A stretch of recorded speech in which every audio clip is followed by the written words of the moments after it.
What are we doing today, Paul? We're gonna put in the crankshaft. Really? Yeah, sure. We're gonna assess the condition of the crankshaft in this John Deere B. So I went into the manual and looked at the specifications for the crankshaft.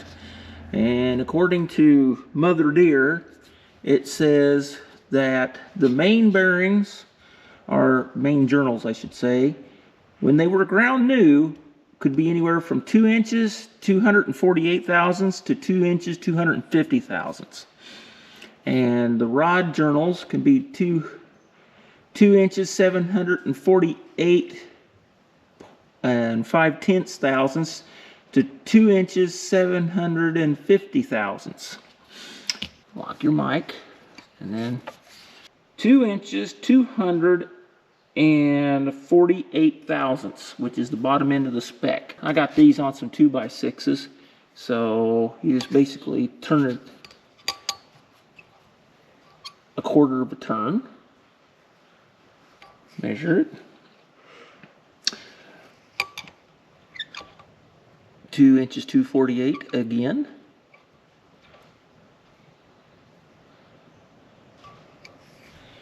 and 2 inches, 248.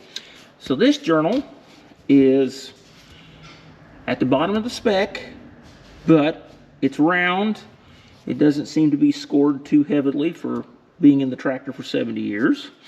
So I'm going to do each one of these other journals the same way. That's the only thing you really can adjust. Do that, and we'll measure it. 2 inches, 255 thousandths. And the crankshaft's 248. What we're shooting for is 3 thousandths of oil clearance. So right now we're sitting at 6 thousandths. Now each one of these, there's shims over here on each side, and they should be some very thin shims in there, and they're supposed to be 3 thousandths a piece. So if we take 3 thousandths off of each shim on the side, that should theoretically get us down into our area of 1 to 3 thousandths oil clearance. You don't want to make them too tight, obviously, but these could be, they got a little wear on them, so we're going to try to make them a little tighter. So we'll go through that process and we'll come back. We've got this bearing part here, and this is the shim pack. They got a little solder on here, and all you got to do, you open them up about like that, and you'll be able to, in our case, oh, they come in two. It doesn't matter. But anyway, sometimes you can do it without tearing them up too bad. Anyway, we're taking one shim out. That's 3 thousandths, and I've already taken care of this one. So all you got to do is just put them back together like this. And slide the bearing back together. Now that we've got our bolts torqued down and the shims taken out, we'll remeasure this bearing. It appears that we have 3 thousandths oil clearance now, which is pretty much right where we wanted to be. So we should be good to put these in there, because I think if we take another shim out, we'll be too tight. You got a crankshaft? Right there on the floor. Oh, it's over here. Okay. Yep. That's a crankshaft. Shame. Mm-hmm. That's where it's headed. Hopefully. Don't turn that. And that time just ran. So, we're going to put this crankshaft in this block. And, of course, it's darker inside of the cowl. And we have the timing mark located on the cam gear. And we also have it painted on Mr. Crankshaft. So, we're going to try to put that in there without, well, banging it up really bad. So, let's see what happens. You're not going to bang up the crankshaft, are you? No, I hope not. Okay, sounds good. got hold of it? Yep.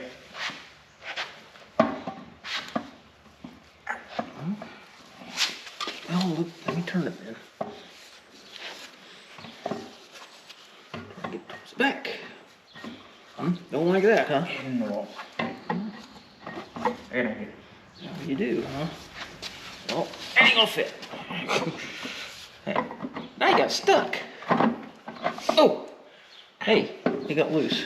Okay. I said. All right, that's good enough.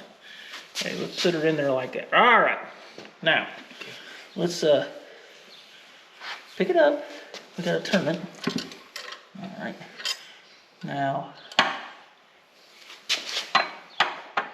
hey, go up there. There you go. Now put your rag underneath there. Now sit it down, just like so. All right. You remember this guy? He's the main bearing for the pulley side. So we're going to start by we loosened up the bolts here and got it to where we can put it over the crankshaft, and we're going to try to basically bolt this into the block. Okay, we're going to put some assembly lube on this. Be careful. Get up here on the bearing surface. My assistant is going to go over on the other side and pick up the crankshaft.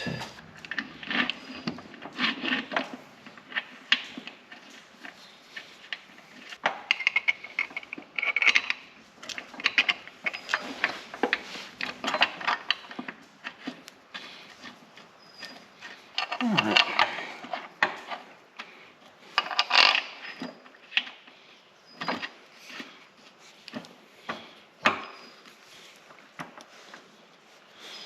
Okay, my paint marks are all lined up.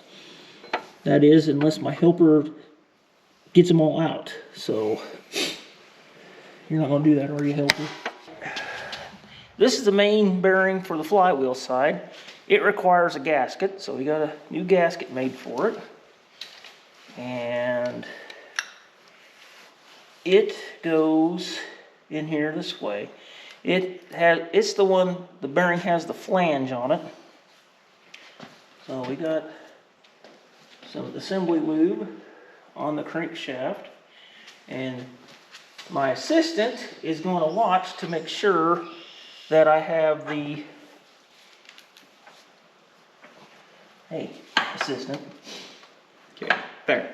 Perfect.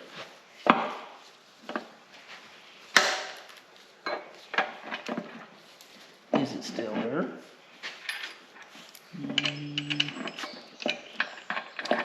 Yep.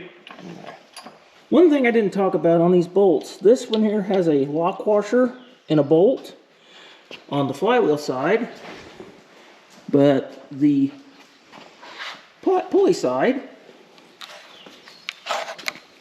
side has holes for lock wire. So I'll have to lock wire these on here. But we're going to get these tightened up here in a minute and bring you back. I looked in the book and there was no torque specification on these, and so I figured that we just used like on the other side, any way to get a socket on it anyway. And they're on this side here, you know, you put a cotter pin in here. So my thoughts were that, you know, if you got it torqued to a specification and your cotter pin didn't line up, you'd have to either go, you know, more or less, you know, than the spec. So I guess that's why they didn't do it. So I guess they used the good and tight version. Here's something that you need to do is these shims, loosen up your main bearing here, and these shims sometimes they can stick out past where they need to go. And here's something that I've learned over the years. Kind of snug these up just a little bit. I like to kind of push that forward. If these things are sticking out too far, it'll just be riding on those, and you'll never be able to get your flywheel on there correctly to set your crankshaft in play. I like to line this bolt here up to where the cotter pins will be straight up and down. We always called them cotter pins.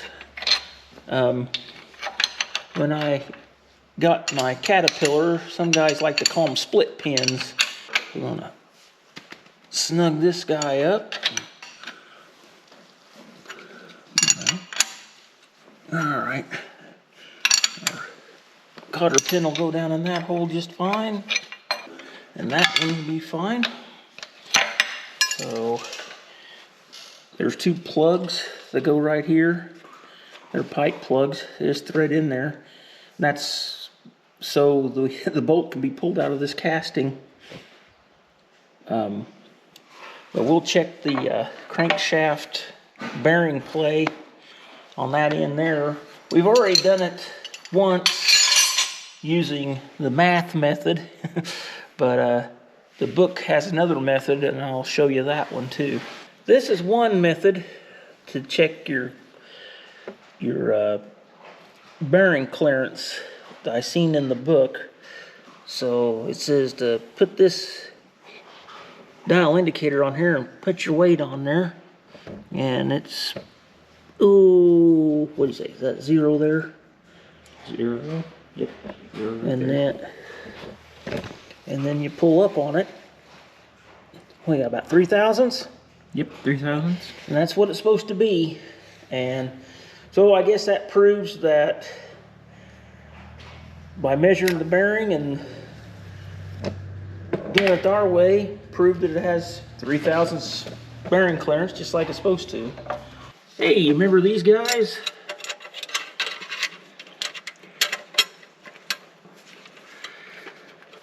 Gotta, just like all the rest of them, try to thread them on as best you can by your fingers. This may take me a bit.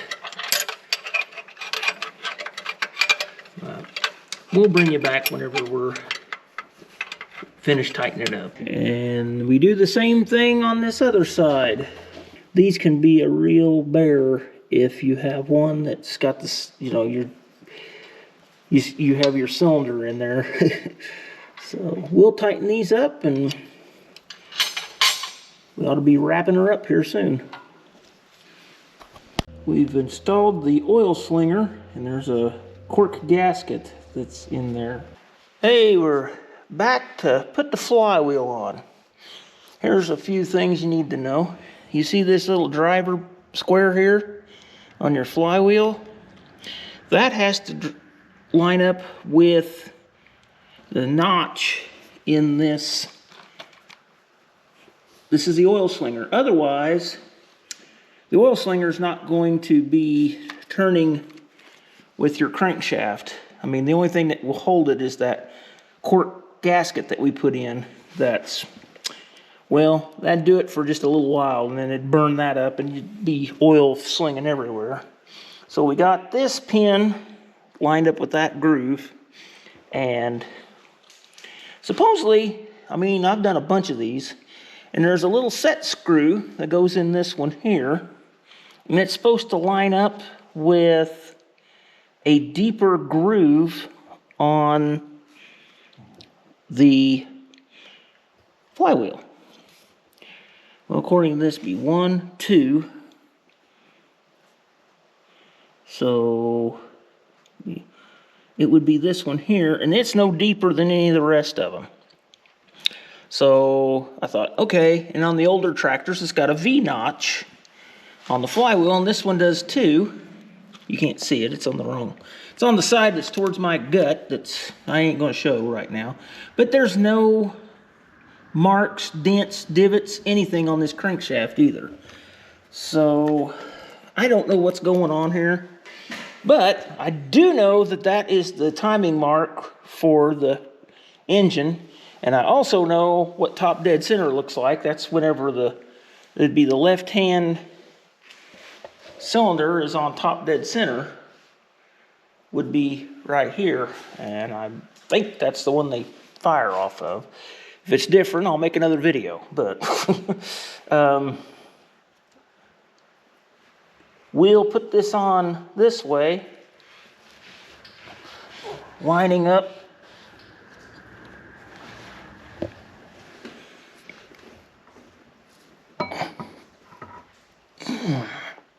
tell you what,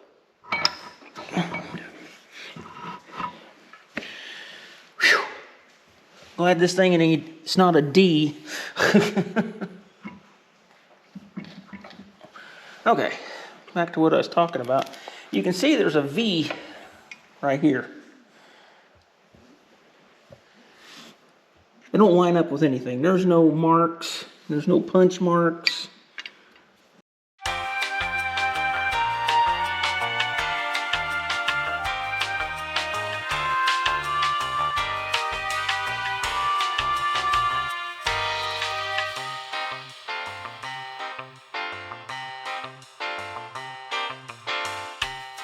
We had to basically loosen the flywheel again and reset the crankshaft back over to the pulley side.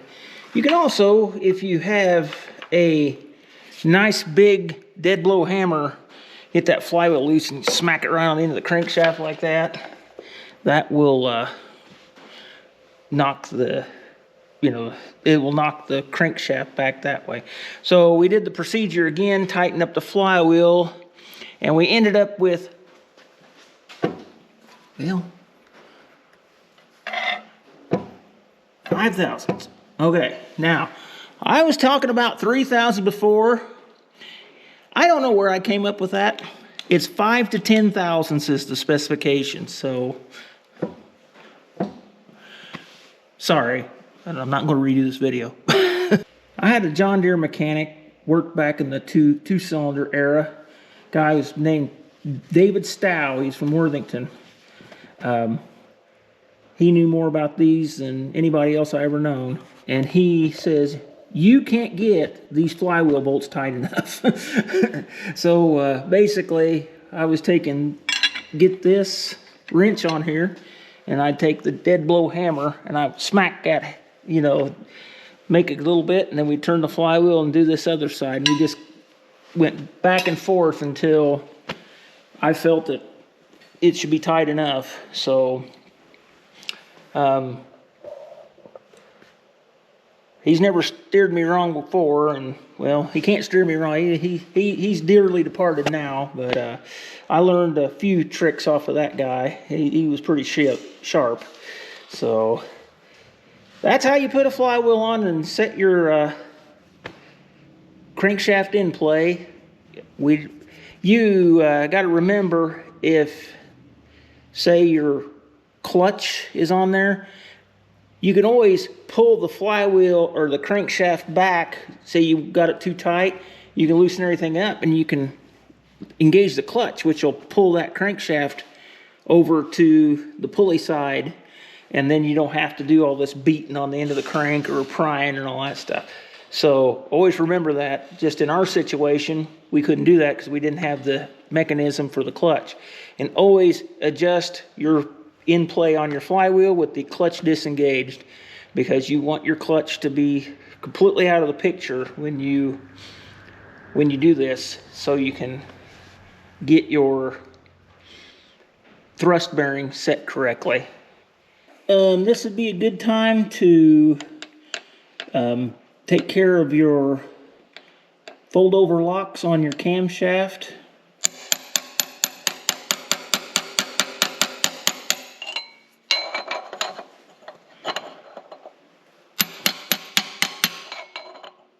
Now remember, fold over locks are only good one time. Once that gets bent, it's done.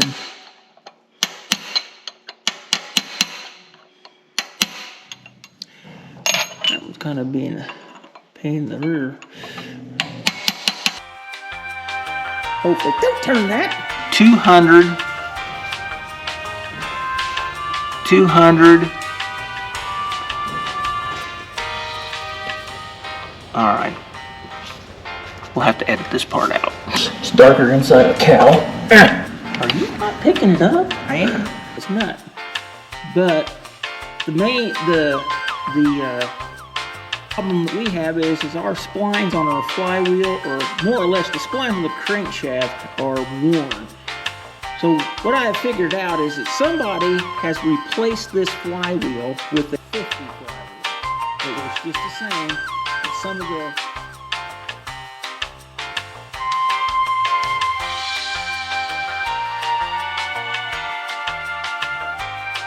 looks good.